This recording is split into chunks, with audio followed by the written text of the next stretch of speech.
Calls for ICE have been growing since the deadly encounters in Minnesota involving immigration officers, changes to ICE and their operations. Now there's a new bill introduced by a local congresswoman, which would require additional training for ICE agents focused on de-escalation and community relations. Our immigration reporter, Nadina Masada, spoke with people on both sides of the issue.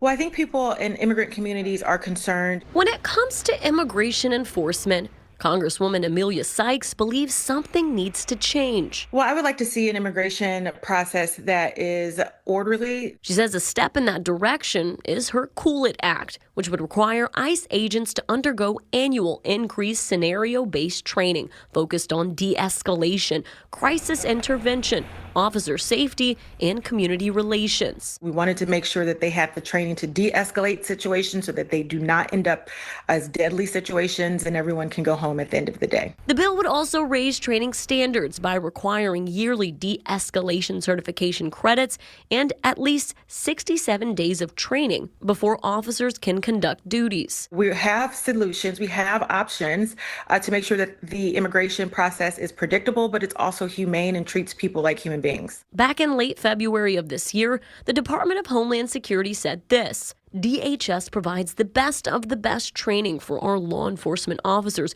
who put their lives on the line to remove murderers, rapists, pedophiles, terrorists, and gang members from the American communities. The agency also points out ICE recruits currently receive 56 days of training, along with an average of 28 days of on-the-job training. Trying to clean up some of the worst offenders and most violent criminals is a tough job. Kerry Coleman, the Republican nominee running against Representative Sykes, feels the proposal is against enforcement. No, I don't take it as just an encouragement to do a little better.